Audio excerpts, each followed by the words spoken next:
वय वाढत जातं आणि नकळत शरीरावर मनावर काळाच्या खुणा उमटू लागतात. अंगाखांद्यावर उमटलेली सुरकुत्यांची नक्षी ही केवळ वृद्धत्वाची खूण नसते. ती असते अनुभवांची, आठवणींची, हसण्याच्या क्षणांची आणि वेदनेच्या गाठींची नोंद. एक अघोषित आत्मचरित्र जे न सांगता खूप काही सांगून जातं. ओठांच्या कडेवरची एखादी रेघ कदाचित अनेकदा न बोलता सहन केलेल्या प्रसंगाची असेल. कपाळावरची आठवलेली रेष जबाबदाऱ्या खांद्यावर घेत जगताना आलेल्या संघर्षाची असूच शकते, नाही? डोळ्यांच्या कोपऱ्यांशी लपलेली हलकीशी सुरकूत एखाद्या गमतीशीर आठवणीवर हसताना उमटलेली. हे सगळं म्हणजे ना काळाच्या प्रत्येक नोंदीचा एक कोपरा.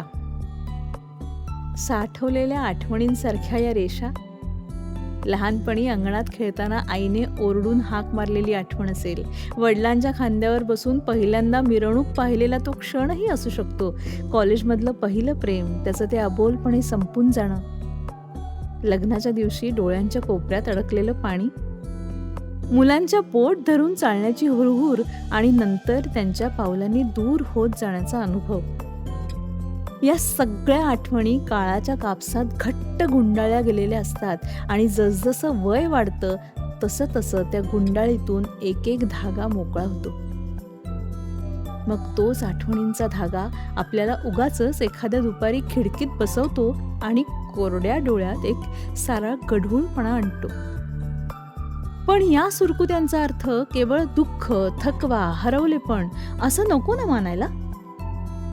त्या एखाद्या कष्टाळू शिल्पकाराने काळाच्या छिन्नीने कोरलेली शिल्परेखा आहे असं म्हटलं तर. त्या आपल्याला सांगतात, तू जगलीस, सगळ्या भावभावना अनुभवल्यास.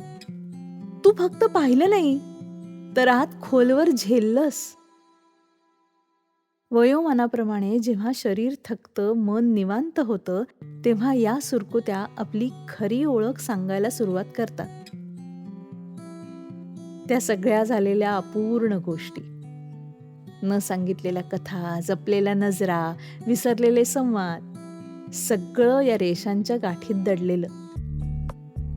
एखाद्या जुनाट पुस्तकाचा पानाळलेला कोपरा सुद्धा त्याच्या वाचनाच्या खुणा ठेवतो. तशाच या सुरकुत्या.